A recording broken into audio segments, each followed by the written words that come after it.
தமிழ்நாட்டிற்கு கடந்த 50 வருஷமா நம்ம நடந்த ஆட்சிகள் எல்லாம் நம்ம பார்த்திருப்போம். எத்தனையோ ஆளுமைகள் ஆட்சி செய்த ஒரு மாநிலம். ஆனா கடந்த சில 5 ஆண்டுகளாக உண்மையிலே நம்மை ஆள்வதற்கு ஒரு ஆளுமை வரமாட்டாரா? மக்களை நேசிக்கக்கூடிய ஒரு தலைவர் வரமாட்டாரா? மக்களுக்காக அவர் மக்களோடு நிற்க மாட்டாரா என்று எண்ணிக்கொண்டிருந்த காலத்தில் யுகத்திற்கே உருவாகக்கூடிய ஒரு தலைவராக நம்முடைய தலைவர் தளபதி அவர்கள் தமிழ்நாட்டிற்கு வந்திருக்கிறார்.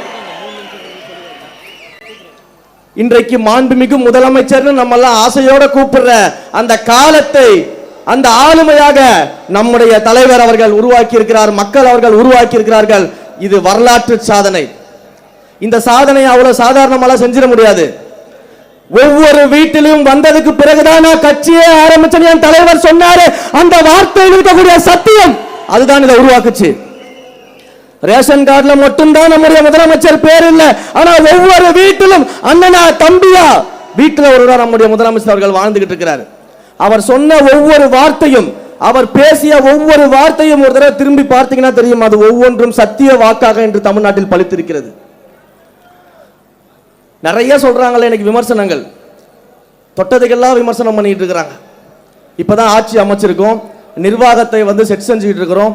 அதிகாரிகள் எல்லாத்தையும் கடந்த ஆட்சியில் இருந்தக்கூடிய அதிகாரிகள் நம்முடைய ஆட்சிக்கு ஏற்ற மாதிரி நம்முடைய நோக்கம் என்ன, ஊழலற்ற ஆட்சியை எப்படி உருவாக்குவது, திறமையான நிர்வாகத்தை எப்படி கொண்டு வருவதுன்னு அனைத்தையும் இப்பதான் நம்ம கொஞ்சம் கொஞ்சமா பண்ணிக்கிட்டு இருக்கிறோம்.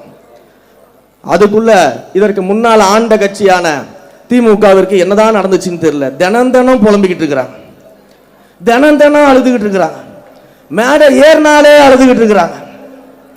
இதுல வேற இப்ப எதிர்கட்சி தலைவராக இருக்கக்கூடிய, சட்டமன்ற எதிர்கட்சி தலைவராக இருக்கக்கூடிய ஒரு மேடையில பேசுறாங்க. என்ன பேசுறாங்க? நீங்க என்ன பண்ணிட்டீங்க, 2 வருஷம் தான் நீங்க கட்சி ஆரம்பிச்சு ஆகுது, வெறும் கவர்ச்சியை வைத்துக் கொண்டு நீங்க முதலமைச்சர் ஆயிட்டீங்க, நீங்க ஆட்சியை பிடிச்சிட்டீங்க, 2 வருஷம் தான் ஆகுது, 2 வருஷம் தான் ஆகுது, என்ன செஞ்சுட்டு நீங்க வந்தீங்க, என்ன சேவை செஞ்சீங்க, என்ன போராட்டம் பண்ணீங்க? சரி, திரும்பவும் கேட்கிறேன், அண்ணன் என்ன சுதந்திர போராட்ட தியாகியா? அண்ணன் என்ன பண்ணிட்டு இருந்தீங்க?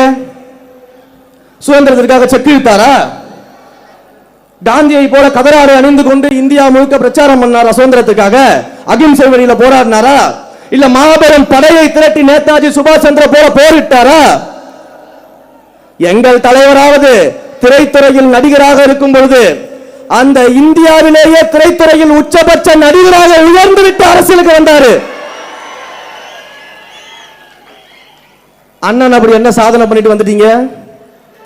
எப்படி நீங்க துணை முதலமைச்சரா இருந்தீங்க இதுக்கு முன்னாடி? அப்ப யாரு யாரை பார்த்து கேள்வி கேட்கறதீங்க? 30 வருஷம், 1 வருஷம் 2 வருஷம் கிடையாது, 30 வருஷம் ரசிகர் மன்றமா, நற்பணி மன்றமாக, மக்கள் இயக்கமாக, மக்களோடு மக்களாக நின்று சேவை செய்து அந்த மக்களுக்காகவே வாழ்ந்து இன்றைக்கு முதலமைச்சராக இருந்திருக்கக்கூடியவர் எங்களுடைய மாண்புமிகு முதலமைச்சர். உடனே பெரியாரை பத்தி தெரியுமா உங்களுக்கு? நீங்கெல்லாம் பெரியாரிஸ்டா? எதுக்கு தலைவர் அவர்கள் கோட்டு போடுறதுக்கு சொல்றாராம் பெரியாரிஸ்டா அப்படின்லாம் கேள்வி கேட்கிறாராம். உண்மையிலேயே பெரியாரிஸ்ட்னா யார் தெரியுமா? தந்தை பெரியார் அவர்கள் யாருன்னு தெரியுமா? தந்தை பெரியார் அவர்களுடைய துணைவியார் யாரு தெரியுமா?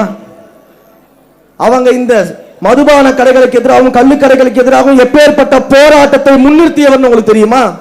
ஆனா உங்க ஆட்சியில ஆண்டுதோறும் டாஸ்மாக் வருமானத்தை 50,000 கோடிக்கு உயர்த்தியவர்கள் நீங்கள். எங்களுடைய அண்ணன் மாண்புமிகு முதலமைச்சர் தமிழ்நாட்டு முதலமைச்சராக பொறுப்பேற்ற உடனேயே 700க்கும் மேற்பட்ட டாஸ்மாக் கடைகளை மூடி தாய்மார்களின் காவலனாக நின்று கொண்டிருக்கிறார்.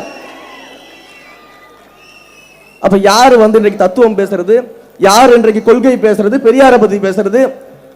சரி, உண்மையிலேயே நாங்க எல்லாம் சவால் விடுறோம். இந்த மேடையில இருந்து எங்களுடைய மாண்புமிகு முன்னணியான அமைச்சர்கள் அத்தனை பேர் இருக்கிறாங்க. அவங்க கிட்ட இருந்து கத்துக்கிட்டு இருந்த ஜூனியர் அமைச்சர்கள் நாங்கள் இருக்கிறோம். யாராவது ஒருத்தர் கிட்ட நீங்க தைரியம் இருந்தா கொள்கை பேசி ஜெயித்து விட முடியும்னா வாங்க பாத்துக்கலாம். தந்தை பெரியாரை பற்றி பேசுறதுக்கு நாங்க தயார், அண்ணல் அம்பேத்கரை பற்றி பேசுவதற்கு நாங்கள் தயார், ஐயா காமராஜரை பற்றி பேசுவதற்கு நாங்கள் தயார், வீரமங்கை வேலுநாச்சியாரை பற்றி பேசுவதற்கு நாங்கள் தயார், அஞ்சலை அம்மாவை பற்றி பேசுவதற்கு நாங்கள் தயார், கொள்கை பேசுவதற்கு நாங்கள் தயார். நீங்க தயாரா? சும்மா எதையாவது மேடை கிடைச்சிச்சு மைக்கு கிடைச்சின்னு பேசிக்கிட்டே இருக்க கூடாது. வாங்க கருத்தியல் ரீதியா மோதி பார்த்துருவோம், கொள்கை ரீதியா மோதி பார்த்துருவோம். எல்லாத்திற்கும் நாங்க தயாரா தான் வந்திருக்கிறோம். எல்லாத்திற்கும் நாங்க தயாரா தான் வந்திருக்கோம். இப்படிப்பட்ட பேச்சுகளை விட்டுட்டு இப்பதான் நிர்வாகத்தை சீரமைச்சிட்டு இருக்கோம்னு தெரியும் பொழுது நாங்க கேள்வி கேட்போம், நாங்க கேள்வி கேட்போம், கேள்வி கேட்டுட்டே இருங்க. நீங்க கேள்வி கேட்க கேட்கதான் உங்கள் சாயம் வெளுத்து இன்னும் மேலும் மேலும் மேலும் எங்கள் முதல்வருக்கு மக்களுடைய ஆதரவு பெருகி கொண்டிருக்கிறது. உண்மையிலேயே எனக்கு முன்னாடி அக்கா பேசிட்டு இருக்கும்போது ஒரு நிமிஷம் அப்படியே நான் யோசிச்சேன். அக்கா 50 கோடி 100 கோடி 20 கோடி எல்லாம் பேசினப்போ அப்படியே ஒரு செகண்ட் மேல பார்த்தேன். எங்களை மாதிரி தெருக்கோடியில இருந்தவர்களையும் இன்றைக்கு சட்டமன்ற உறுப்பினராக்கி அமைச்சராக்கி தலைவராக எங்கள் முதல்வர் இருக்கிறதுனாலதான் இன்றைக்கு மாற்றுக் கட்சி நண்பர்கள் எல்லாம் இங்க வந்து சேர்ந்திருக்கிறாங்க.